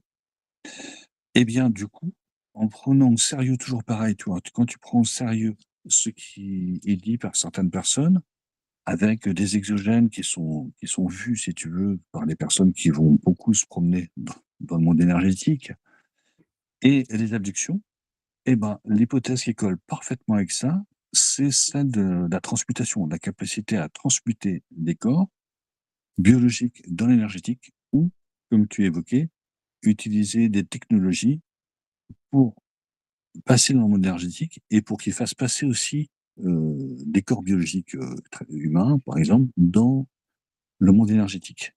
Mmh. C'est ce que tu évoquais. Et cette hypothèse-là, elle colle très très bien avec même des observations de terrain Mmh. qu'on a pu faire de captation où tu vois des choses émerger. Tu as beaucoup de gens qui disent aussi que quelque chose émerge. Donc pas des êtres, mais aussi des choses. Et là, ça colle parfaitement avec le monde énergétique dont on m'a parlé, parce qu'en effet, si tu as une technologie, enfin pas la nôtre, hein, mais une technologie d'ailleurs ultra avancée, elle peut naviguer autant dans notre réalité que dans ces autres réalités qui sont le monde énergétique. Et à ce moment-là, on voit une technologie qui a les deux côtés. Et ce qui explique tout à fait, du coup, si on prend au sérieux les abductions, eh ben, ça pourrait expliquer leur matériel qui, en effet, peut passer de ces commutés de notre réalité dans une autre réalité. Et comme Mmh. tu sais peut-être, je ne sais pas si tu le sais, mais il y a des gens en sortir du corps qui se sont retrouvés à avoir un véhicule, se disant, mais tiens, ce véhicule, il est bizarre, il s'approche. En fait, c'était pas du tout un véhicule. C'était, en tout cas, c'était pas un véhicule d'ici. C'était un véhicule d'ailleurs. Le véhicule d'ailleurs est passé à commuter, est passé ailleurs. Et donc, c'est un expert en sortie hors du corps. Il a essayé de suivre. Évidemment, il ne pouvait pas. Donc, parce que tu Ah parlais oui. peut-être de la technologie tout à l'heure. Et là, ils étaient en opération, mais en faisant une imitation. Ben, justement, dans notre réalité, j'ai enchaîné une musique qui s'appelle Imitation d'artefacts. Parce qu'il y a eu un cas Mmh. ufologique célèbre avec un train qui, tout compte fait, s'est transformé en une énorme techno. Mmh. Ouais, ouais. Et là, c'était un utilitaire, un véhicule utilitaire. Donc dans la réalité, je ne sais pas si on s'en sera aperçu, mais comme la personne était en sortir du corps, elle a pu voir complètement, si tu veux, que c'est des filaments énergétiques et tout ça. Et du coup, elle s'est aperçue que cet utilitaire n'était pas un utilitaire Mmh. commun. Voilà. Mmh. Ouais, c'est des masques ou je sais pas comment appeler ça, mais artefacts ou Ouais, c'est et ça. on parle beaucoup de nuages, il y a beaucoup de gens qui prennent plein de nuages en photo ces dernières années, pour dire: «Mais en fait derrière, c'est un camouflage en fait, de vaisseaux». Je sais pas ce qu'il faut en penser, mais en tout cas, c'est vrai que ce sont des notions qui deviennent de plus en plus mainstream quoi, finalement. Et je pense que qu'est-ce que tu penses d'ailleurs du fait que là, tout le monde s'attende à des révélations, on sait que Trump a remis le couvert, quelques mois après les premières divulgations, et quelques années après les les précédentes d'ailleurs. Mais, Oui, tout à fait. est-ce que tu penses que ça va finir par devenir, public? Ou est-ce que tu crois qu'on va toujours, constamment nous mettre des petites, miettes comme ça pour nous appâter ou nous détourner l'attention? Alors d'abord, pour les nuages, dans le cadre de de captation, si tu vois, on avait repéré qu'on était souvent en binôme et on avait repéré certains nuages, en non-forme. J'ai des non-formes, mais localisés. Enfin, c'était vraiment très spécial et on les voyait, on a pu les photographier et on était étonnés de les avoir sur les photos. Et ils étaient loin. Et puis depuis, j'ai continué mes recherches sur le terrain, notamment j'ai contre-enquêté les hypothèses de Howard Carworks qui a fait un très gros travail, alternatif. Je me suis dit: «Bah, j'ai du temps», donc pendant 3 mois, tu vois, le dimanche, j'allais faire un tour sur le terrain, je contre-enquêtais des lieux dont il parlait. Lui, il parlait d'une sorte de géométrie et cetera et donc j'ai pu constater ce qu'il disait, son hypothèse tient la route, si on suit son point de vue toujours, hein. Et puis, du coup, j'ai eu un coup d'œil géométrique qui s'est amélioré et j'ai pu voir ce qu'on appelle, alors, est-ce qu'on peut appeler ça des nuages quand des nuages géométriques, hein? Et ensuite, qu'il est Mmh. quasiment éthérique. On pourrait là, je me suis demandé, est-ce que c'est une plateforme à nous qui est là, qui a un intérêt scientifique, pourquoi pas? Ou est-ce que c'est autre chose? Et parfois, j'ai pu voir j'ai fait des textes aussi là-dessus, des nuages en positionnement d'abord géométrique, mais avec un côté un peu, comment dire?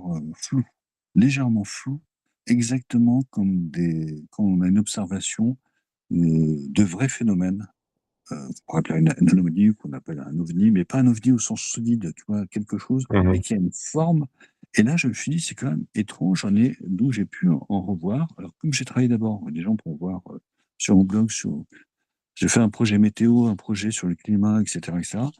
Donc je suis habitué à regarder, l'environnement et grâce à mes contre-enquêtes sur ce trait de Crowers, bah, j'ai développé un coup d'œil complètement différent qui m'a permis d'en repérer, mais qui tenait parfaitement et ces nuages tenaient parfaitement. On a pu faire une observation à 2, par exemple, d'un nuage en forme de cloche, un nuage vertical. On a pu estimer, après je suis allé plusieurs fois vérifier, c'était à peu près de 130 mètres de haut. Donc j'ai envoyé ça à des sceptiques, personne pouvait m'envoyer un nuage. J'aurais bien voulu qu'on m'envoie plein de nuages en forme de cloche, tu sais, qui étaient parfaits, qui Mmh faisaient mh. une centaine de mètres, il n'y en avait pas.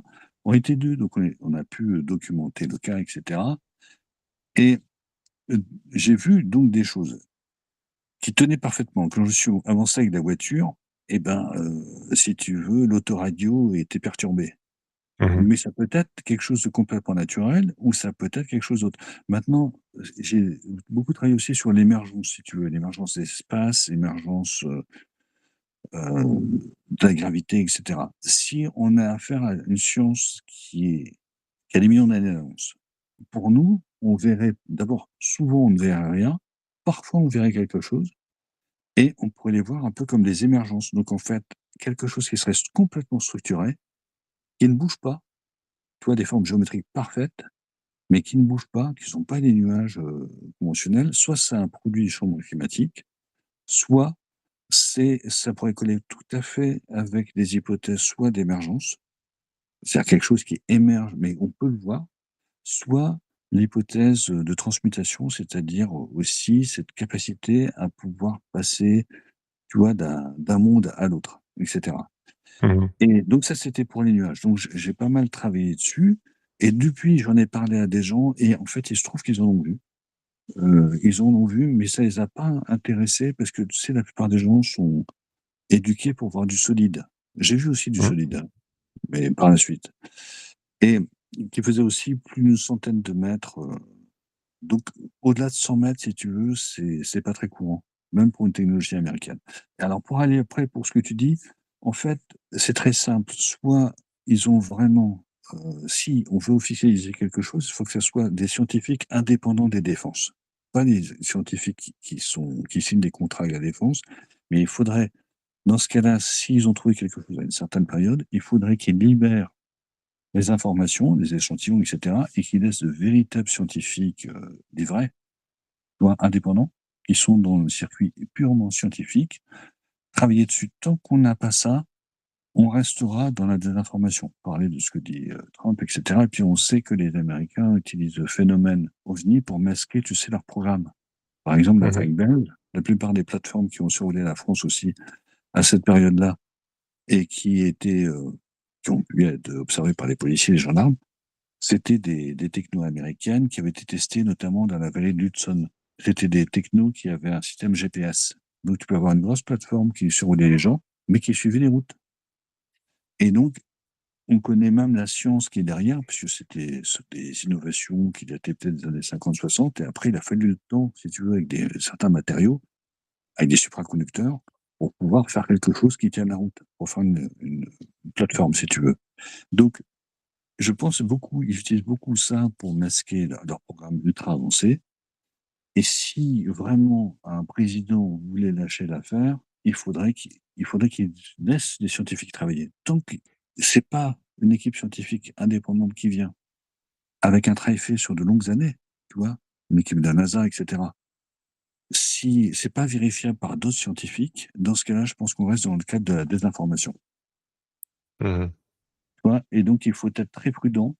Mais il y a des gens qui suivent ça parce qu'en effet, on sait qu'il y a eu des récupérations de choses. En général, c'est des récupérations de technologies étrangères. Quand ils parlent de rétro-ingénierie, en fait, ils veulent dire qu'ils ont récupéré des technologies russes et qu'ils cherchent à comprendre. Et inversement, Ouais. ou des technologies chinoises. Mais une rétro, de toute façon, d'un phénomène qui aurait des millions d'années d'avance sur nous, c'est pas possible. Mmh. Il serait gardé. Je pense qu'ils n'en parleraient pas, ils garderaient ça, ils mettraient des équipes scientifiques, donc défense, en France, ça serait par exemple CEA, tu vois, ouais, des gens capables de regarder, de constater. Mais si ça filtre pas vers l'extérieur, je pense qu'il faut être très prudent. Mais par contre, Mmh. ça permet de connaître toutes les technos qui sont sorties. Par exemple, tu as un gros cas avec le Cache Landrum. Tu as peut-être entendu parler d'un cas assez célèbre. Des témoins avaient été irradiés. On sait que c'est un lanceur américain à propulsion nucléaire. Mmh. Donc, alors que c'est gardé dans les bouquins d'ufologie, alors qu'ils devraient virer ça. Ça, c'est une Ouais. technologie américaine. C'est lamentable de garder ça là-dedans. Et Mmh. même dans le cas de Colares, qui s'est passé au Brésil, on peut penser aussi que c'était une opération américaine ou de l'Alliance. Voilà, donc faut faire très attention avec ça. Je pense qu'il faut attendre vraiment des. Il vaut mieux se baser sur les abductions. Là, il y a peut-être quelque chose qui tient la route, qui est vérifiable, qui est dans le domaine public.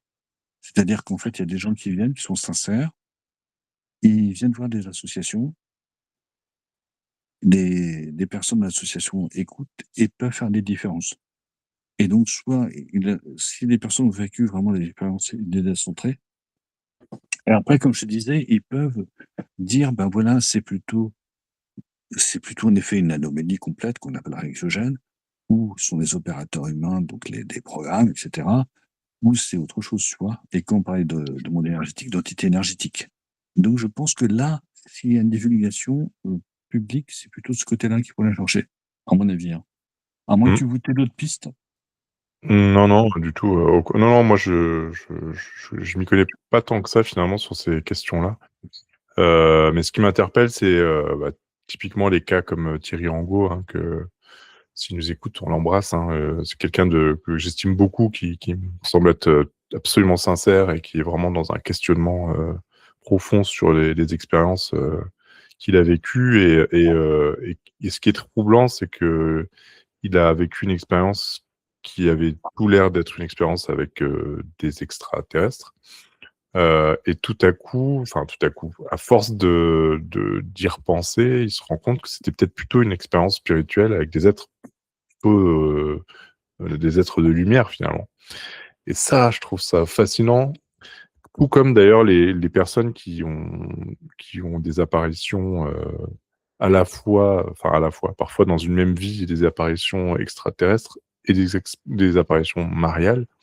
Je trouve Oui. que le fait qu'une même personne puisse avoir les 2 apparitions, moi je mets sur des plans différents, mais peut-être que c'est une erreur. Non, non, mais je Heu, suis d'accord avec toi, Tu ça n'a vois? rien à voir.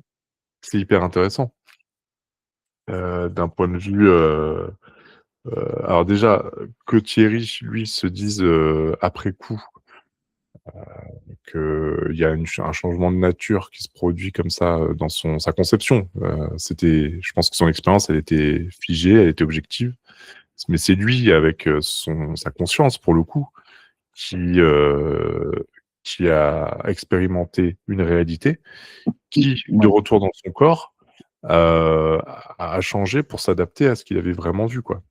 Donc, j'imagine que je fais une hypothèse de travail, hein, à l'instant T, quand ça lui arrive, il a son bagage qui lui permet d'interpréter ce qu'il vit. Et après coup, en travaillant peut-être un peu plus justement sur la dimension spirituelle des choses, il a dans son bagage intellectuel et culturel plus de billes qui lui permettent de se dire, bah non, en fait, c'était une expérience spirituelle, quoi. C'est peut-être une explication, mais c'est Oui, vraiment bah, la spéculation, d'après quoi. d'après son témoignage, ça ressemble plus à ce qu'on appelle un phénomène exogène, qu'on ne sait pas, voilà. Exogène, quelque chose qui aurait une science extrêmement évoluée, donc qui serait très proche de une provenance des mondes supérieurs. Bah, ça serait l'équivalent, ça serait confondu. Mm. Mais je pense que ça correspond plus à quelque chose d'exogène, parce que j'ai jamais entendu parler, justement, je travaille là-dessus, ça m'intéresse. J'ai jamais entendu dire que des entités des mondes supérieurs, si on prend toujours ce point de vue, hein, euh, eh bien, auraient besoin d'un véhicule. Tu as déjà entendu Mhm. parler de ça, toi? Justement, ça m'intéresse. Non, non, effectivement, pas de véhicule alors si on appelle ce monde supérieur vraiment un monde spirituel, angélique, et Voilà, cetera, voilà, non, d'accord. pas de véhicule. C'est Swedenborg qui parle le mieux, hein, enfin, qui parle le mieux. C'est un qui en parle pas mal, et il parle, alors il dit que les anges sont habillés, il y a des vêtements, mais à ma connaissance, il y avait pas de lieu. Ah si, il y avait des maisons, il y avait des habitations. Alors pourquoi pas des véhicules? Chez Swedenborg, hein, ça remonte à déjà très, très longtemps. Je me souviens qu'il y avait il parle de maisons, d'habitation. Donc pourquoi pas de Oui. véhicules? Ah, mais c'est peut-être avec Chradalou, tu pourrais le savoir, parce que lui, il pourrait te dire s'il a eu des cas où, dans l'histoire de l'Inde, est-ce que des entités des mondes supérieurs ont eu besoin de véhicules pour venir jusqu'ici? Parce que ça fait véhicule quand même exogène. Tu d'accord? C'est pas exactement un véhicule, terrien. Ouais. Ah oui, non, c'est sûr. Bah, vu la forme, et puis tu sais, il y a aussi ces récits de véhicules, qui paraissent petits, puis quand tu les ouvres, les Oui, distances tout à fait. deviennent immenses.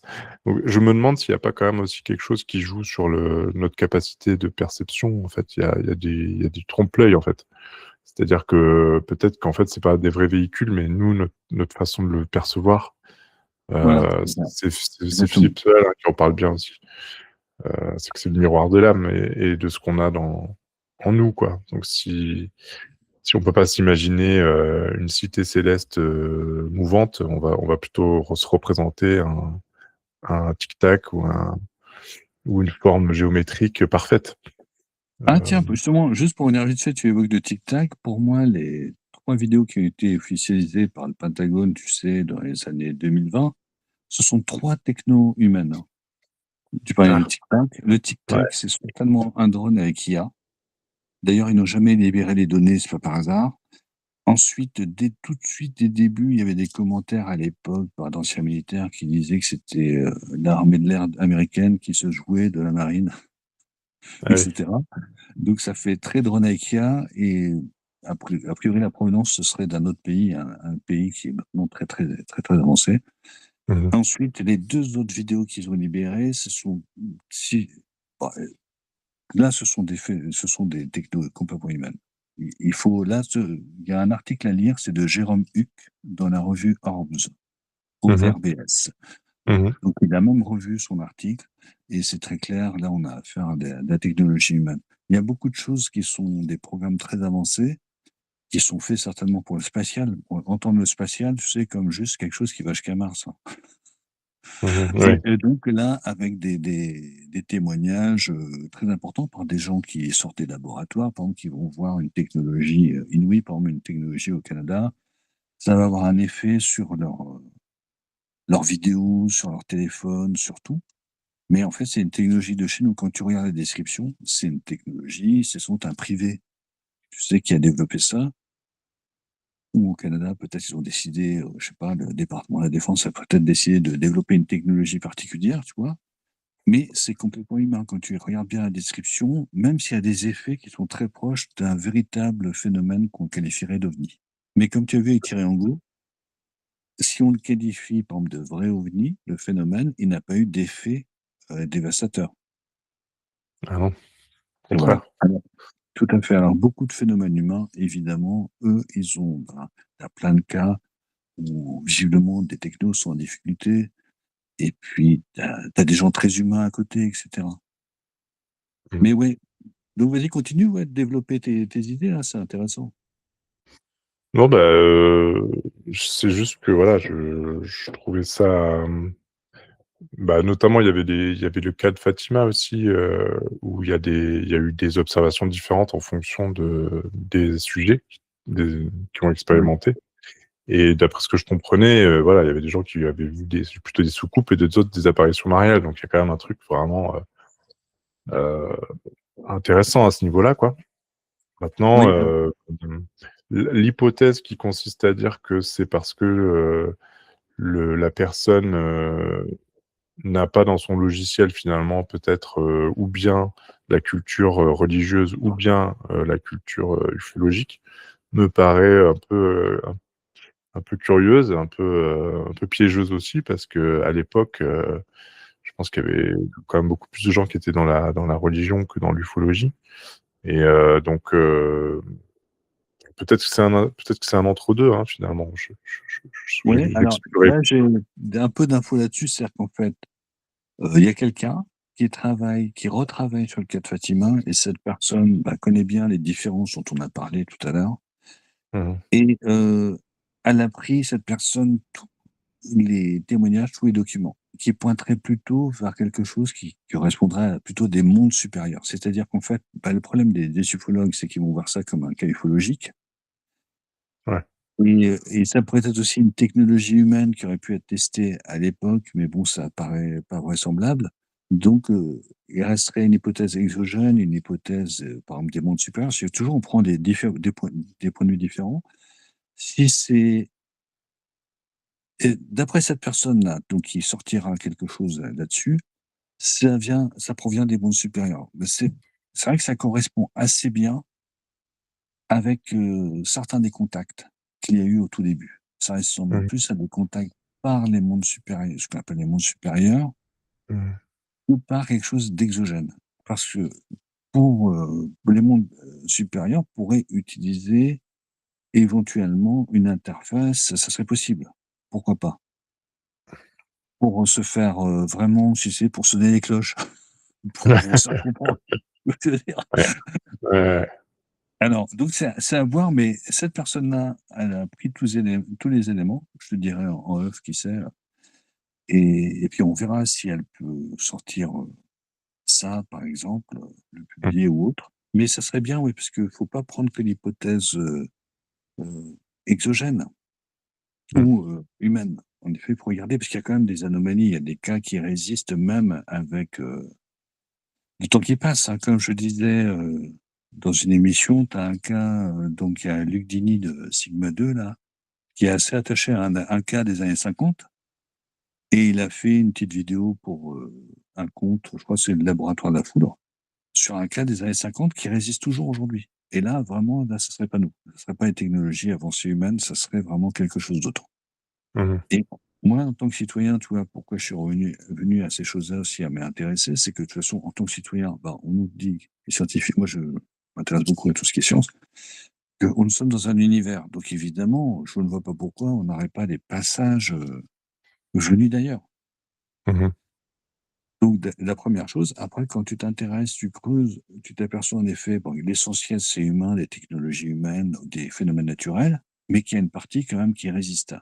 Et cette partie qui résiste, qui est marginale, bah, tu peux je sais pas si tu as déjà invité Eric Zurcher, qui est Mmh. un mec qui a un super niveau. Si tu l'as pas invité, il faut l'inviter.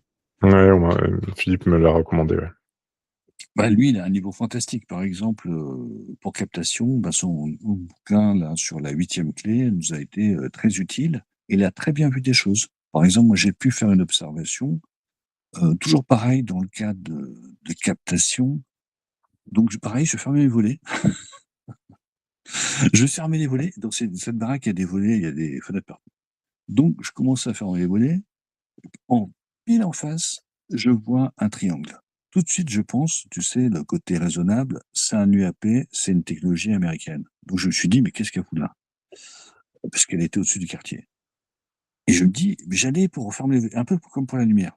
Et je me dis: «Mais non, je vais rester observer», toujours pareil, dans le cadre du travail que je fais, il faut que je reste observé, au cas où ça se déplacerait. Donc là, Mmh. tel que j'ai observé, j'ai pensé à une technologie humaine avancée, donc classiquement américaine, et cetera. Et mais pas le problème, c'est qu'elle était, comme dit, Zurcher, en PP, en positionnement préalable. Et une plateforme comme ça, au-dessus du quartier, elle n'aurait pas pu rester sans être vue par plein de témoins, surtout qu'elle était très basse. Il n'y a pas eu de témoignage. Ensuite, je me suis dit: «Bon, je vais me déplacer de fenêtre en fenêtre», c'est l'avantage d'avoir plusieurs fenêtres. Mmh. Je regarde, je vois l'objet se déplacer. Donc là, c'était une vraie plateforme, donc rien à voir avec un nuage, mais ça correspondait aux formes que j'avais pu voir dans certains nuages géométriques, c'est pour ça que c'est intéressant. Et c'était vraiment, et ça dépassait la centaine de mètres. C'était au minimum dans les 150 mètres de long. Donc j'ai pu observer de fenêtre en fenêtre. À la dernière fois, je me suis dit: «Zut, il est parti». Et non, j'ai pu voir, et ça passait, si tu veux, c'est parti de la droite vers la gauche. À gauche, il y avait une couche nuageuse qui allait survoler, donc qui était à très, très bas niveau, à être très, très basse, peut-être à 2 kilomètres de haut, un truc comme ça, et elle allait passer plein centre-ville. Et l'objet s'est mis dedans. Et j'ai vu la pointe, tu sais, passer dans le nuage. Et ça, c'est fantastique. Donc ça correspond, si tu veux, première interprétation raisonnable, je me dis c'est une technologie américaine, comme ça, instinctivement. Et puis après, quand j'ai vu la taille, je me suis dit: «C'est au-delà des 100 mètres». Donc là, ça colle plus, et c'était d'un noir, il y avait aucune lumière. Dans beaucoup de Mmh. technologies américaines, tu as des lumières. Tu as un positionnement, ils sont obligés de le mettre pour indiquer justement, à des gens qui savent, si tu veux, que c'est humain. Que je veux dire que c'est une vraie plateforme. Ouais. Là, il y avait aucune lumière, c'était d'une seule masse, il y avait rien, c'est comme si ça avait été fabriqué, tu vois, en une seule pièce. Mmh. Tu vois ce que je veux dire? Donc ça, c'est caractéristique. Ensuite, le fait de passer au-dessus du centre-ville sans aucun témoignage, ça, c'est vraiment, très, très étonnant. Donc là, Et si tu ça veux, c'est tu penses que si tu avais eu, un appareil photo, tu aurais pu le prendre en photo ou tu penses que c'était quelque chose qui était un peu, ouais, oui, bien sûr, c'était complètement démonstratif, c'est exactement, bah, là, on est vraiment dans du genre, c'est-à-dire positionnement préalable, c'est vraiment pleine face, Mmh. directement. Là, après, je te dis, tu vois, c'est pour ça que je te dis, il y a beaucoup d'anomalies dans l'environnement, mais qu'on ne regarde pas parce que ça nous intéresse pas, on a plein d'autres choses à faire. Mais là, comme j'ai des projets, je tiens compte de ça. Et là, j'ai pu voir la forme complète. Pareil, quand on avait vu le nuage géométrique qui tenait, mais il tenait complètement. Il était parfait. Après, bon, je peux Mmh. pas développer là-dedans. Il y a dans le contexte de l'émission, si tu veux, mais il y a beaucoup de choses, on pourra parler en off, mais il y a une logique, si tu veux, une sorte d'arrière-plan qui peut favoriser telle ou telle chose. Évidemment, si c'est humain, bon, bah, c'est facile à tracer, on pourrait savoir de quelle base c'est parti et quelle base c'est allé. Mais ce que j'ai vu correspond, j'en ai parlé à certaines personnes qui connaissent très, très, très bien le dossier, qui sont très au-dessus du niveau 3 d'AF, par exemple. Bon, et ils m'ont dit que c'était bien, que j'en ai vu un Tu sais, je pense que ou 2, quoi. si c'est, lié à ton activité, je pense que forcément c'est pas humain. C'est-à-dire que si c'est humain, c'est random, tu vas avoir de la chance de croiser un truc comme ça, à ce moment-là. Si par contre tu as une intention, parce que tu travailles là-dessus et que, tu vois, ton intention elle rentre en jeu, c'est un peu comme les protocoles, QR5 ou je sais pas quoi, en fait, il y a quand même une communication qui peut se faire avec des entités. À partir du moment où il y a comme toi, il y a un engagement, il y a une volonté, il y a une intention, je pense que ça peut, tu vois, ça peut favoriser l'émergence de certaines situations, contrairement à quand c'est humain où ça sera peut-être plus fortuit. Hypothèse, hein. Oui, oui, en fait, non, là, à ce moment-là, donc c'était la rentrée, j'étais déjà dans la rentrée scolaire, et cetera, bon. Donc j'étais plus sur le dossier, mais c'est pour ça que Mmh. justement, je te dis, j'ai bien regardé après.